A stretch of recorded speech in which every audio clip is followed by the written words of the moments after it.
Hello everyone. तो कैसे हैं आप सब। ये रही सेकंड पार्ट इस ड्रामा की। आई होप कि ये भी आप लोगों को इंटरेस्टिंग और अच्छी लगे। इस पार्ट में हम देखते हैं कि जिंगाओ भले ही पास्ट में आकर पास्ट को चेंज करने की कोशिश कर रहा है, बट हानपे को जिंगाओ का बदला सा नेचर देखकर लगने लगा है कि जिंगाओ बाकी लड़कों के जैसे उसे फ्लर्ट करना चाह रहा है। हानपे का ऐसा सोचना कोई बड़ी बात नहीं थी, क्योंकि सब लोगों को पता है कि जिंगाओ एक चंपू टाइप्स लड़का है जिसे पढ़ने के अलावा कुछ और आता ही नहीं है। अब अचानक से एक दिन में जिंगाओ का इतना कूल बिहेवियर देखकर सब लोगों का हैरान होना भी जायज है। हानपे को यकीन दिलाने के लिए कि जिंगाओ उस पे चांस नहीं मार रहा है, उसके इरादे गलत नहीं है, उसे कहता है कि अब से तुम जो बोलोगी मैं वही करूँगा, ताकि तुम्हें मेरी बातों पे बिलीव हो जाए कि मैं बुरा लड़का नहीं हूँ। हानपे कहती है कि तुम्हें कुछ करने की जरूरत ही नहीं है, तुम बस मुझसे हमेशा 3 स्टेप के डिस्टेंस पे रहो, तुम्हें मेरे क्लोज रहने की कोई भी जरूरत नहीं है। इसके बाद हानपे अपने घर जा रही होती है कि जुंटाओ रास्ते में उसे रोक लेता है। वो हानपे से कहता है कि तुम अगर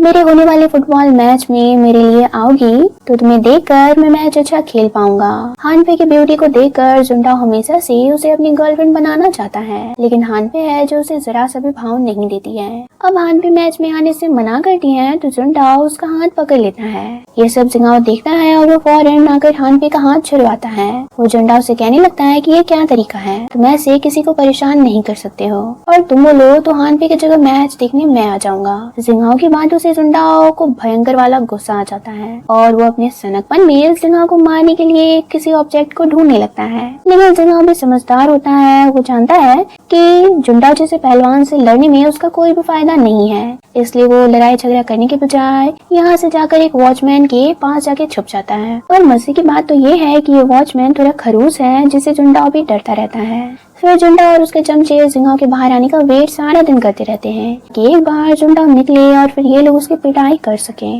पर जिंगाओ भी स्मार्ट होता है, वो तब तक बाहर नहीं आता है जब तक ये लोग यहाँ से चले नहीं जाते हैं। जैंग को आज क्लासरूम में एक सुसाइड नोट मिलता है जो कि जिंगाओ का होता है। आज से 10 साल पहले जिंगाओ ने ये नोट लिखा था जब उसे जुंटाओ परेशान करता था, और जुंटाओ से परेशान होकर जिंगाओ ने डिसाइड किया था कि वो अपनी जान दे देगा। और क्योंकि ये पास्ट है तो यहाँ पर सब कुछ 10 साल पुरानी जैसा ही है। जैंग ये नोट को पढ़ के बहुत ज्यादा टेंस हो जाता है। उसे लगता है कि कहीं सच में जिंगाओ सुसाइड करने वाला तो नहीं है। वो जिंगाओ से मिलने के लिए, उसे समझाने के लिए उसके घर चला जाता है। जिंगाओ घर पे नहीं होता है, इसलिए वो उसका वेट करते करते उसके ही बेड पे सो जाता है। घर पे ये होती है और उसे अपना कॉन्टैक्ट लेंस नहीं मिल रहा होता है, इसलिए वो उसे ढूंढने के लिए जिंगाओ के रूम में आ जाती है, ये सोचकर कि जरूर कॉन्टैक्ट लेंसेज को जिंगाओ ने चुराया होगा। पर वो जैंग को जिंगाओ समझकर काफी मारने लगती है। लेकिन फिर जैंग उसे बताता है कि मैं यहाँ पर जिंगाओ से मिलने के लिए आया हूँ, मुझे आज उसका सुसाइड नोट मिला था। काफी रात हो गई थी और जिंगाओ अभी तक घर नहीं आया था, इसलिए अब इन दोनों को लगता है कि कहीं सच में उसने सुसाइड तो नहीं कर लिया है। ये दोनों ये सोचकर रोना धोना भी स्टार्ट कर देते हैं। मगर फिर थोड़ी देर बाद जिंगाओ घर आ जाता है और उसे देखकर ई के तो सांस में सांस आती है, और तब जाकर इनका रोने धोने वाला नौटंकी भी खत्म होता है। सारा दिन जुंटाओ से बचने के चक्कर में जिंगाओ काफी थक गया था, इसलिए वो सीधे सोने को चला जाता है। मगर पिलो के नीचे उसे हानपे की डायरी मिलती है। फिर जिंगाओ को याद आता है कि उस दिन जब हानपे के पीछे वो भाग रहा था तब उसके हाथ में ये डायरी भी थी, और उसके साथ साथ ये भी पास्ट में आ गई है। जिंगाओ डायरी को खोलता है तो उसमें हानपे ने किसी ज़ेन्यू लंदन एंड अपने फादर के बारे में बहुत सारी बातें लिखी हुई थी। लेकिन जैसे ही जिंगाओ ये सब पढ़ना शुरू करता है कि सारी लाइन्स खुद डिसअपीयर होने लगते हैं, और नई वाली लाइन जो कि हानपे अपने घर में इस वक्त लिख रही थी वो अपीयर होने लगती है। दरअसल हानपे इस वक्त डायरी में जिंगाओ के आज के बदले बिहेवियर के बारे में ही लिख रही थी, और जो जो चीजें वो अपनी डायरी में अब से लिखेंगी वो इस डायरी में भी अपीयर होंगी, क्योंकि ये दोनों डायरी एक ही है। जिंगाओ को तो पूरी तरह से बिलीव हो गया है कि वो पास्ट में है, लेकिन वो इस बार हानपे को मरने से बचाना चाहता है, और पास्ट को बदलने के लिए उसे पहले इस बात का पता लगाना होगा कि आखिर हानपे का कार एक्सीडेंट कैसे हुआ था, और ज़ेन्यू नंदन कौन थे जिनकी वजह से हानपे सारा दिन अपसेट रहा करती थी, और उसने उन्हें अपनी डायरी में इतना क्यों मेंशन किया है। नेक्स्ट मॉर्निंग हानपे को इम्प्रेस करने के लिए जिंगाओ अपना लुक चेंज करके उसके पास आता है। उसने अपना चश्मा, जिसके कारण वो डबल बैटरी दिखता था, उसे वो हटा देता है, और हानपे तो उसे देखते ही उसकी सीधी बेइज्जती कर देती है। वो कहती है कि तुम्हें देखकर लग रहा है जैसे किसी ने वेजिटेबल को फर्टिलाइजर दे दिया हो। फिर जिंगहाओ जैसे ही स्कूल पहुंचता है तो उसके इंतजार में जुनटाओ अपने 2 चमचों के साथ बैठा होता है और जिंगहाओ को देखते ही वो आज फिर से अपना रौब दिखाकर उसे ब्रेकफास्ट लाने को कहता है। मगर जिंगहाओ भी उस रिप्लाई में कहता है कि तुम्हारे पास अपने भी 2 पैर हैं, तुम अपना काम खुद भी कर सकते हो। जिंगहाओ से बार बार ऐसी बातें सुनकर जुनटाओ को कुछ समझ नहीं आ रहा था कि इस डरपोक को आखिर हुआ क्या है, इसमें इतना करेज कैसे आ गया है। इसी वक्त सामने से बॉल आती है और जिंगहाओ की जगह वो जुनटाओ को लग जाती है। दरअसल जिंगहाओ जानता था कि अभी क्या होने वाला है, क्योंकि पिछली बार भी बॉल उसे ही लगी थी और उसके कारण से एक लड़की सीढ़ियों से गिर गई थी। इसलिए जिंगहाओ इस वक्त जानबूझकर सामने से हट गया ताकि बॉल उसकी जगह जुनटाओ को लगे। मगर इस बार भी जुनटाओ के बैलेंस बिगड़ने से साइड में जा रही हानपे सीढ़ियों से नीचे गिर जाती है। लेकिन लकीली हानपे के सिर पाँव में थोड़ी चोट आई थी जिससे वो जल्दी ही रिकवर हो जाती है। जिंगहाओ को हानपे के बारे में सब कुछ जानना है, इसलिए वो प्रिंसिपल ऑफिस में जाकर स्टूडेंट फाइल में से हानपे के रिकॉर्ड्स ढूंढने लगता है। फाइल तो नहीं मिलती है पर प्रिंसिपल आ जाते हैं और जिंगहाओ को ऐसे वो देख लेते हैं। प्रिंसिपल के पास बहाना बना करके मैं तो यहाँ बस अपना टेस्ट पेपर लेने को आया था, जिंगहाओ किसी तरह से बच जाता है। जैन को जब से जिंगहाओ को सुसाइड नोट मिला है वो 1 मिनट के लिए भी जिंगहाओ को अकेला नहीं छोड़ रहा है। उसे लगता है कि जिंगहाओ को कोई सदमा लगा है, इसलिए उसका रवैया भी आजकल बदल सा गया है और अगर ऐसा ही रहा तो वो जल्दी सुसाइड भी कर लेगा।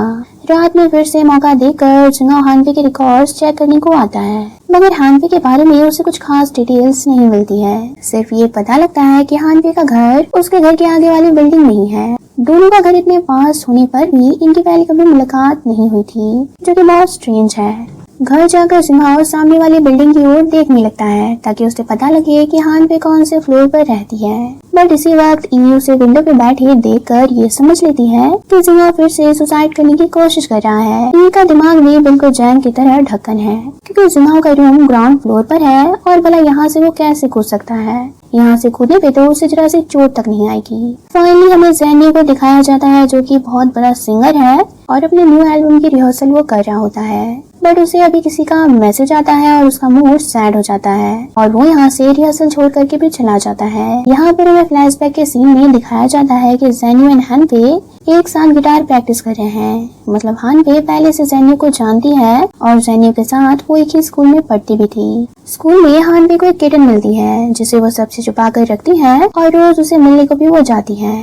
किटन से हानपे को बहुत अटैचमेंट हो गई थी। जिंगहाओ भी ये बात नोटिस करता है और वो भी हानपे के साथ साथ उस किटन की केयर करने लगता है। इस बीच हानपे और जिंगहाओ में थोड़ी बहुत फ्रेंडशिप भी हो जाती है, मगर एक दिन इन्हें ऐसे प्रिंसिपल देख लेते हैं और उन्हें लगता है कि ये दोनों एक दूसरे से प्यार करते हैं एंड क्लास को छोड़कर ये यहाँ पर टाइम स्पेंड करने को आए हैं।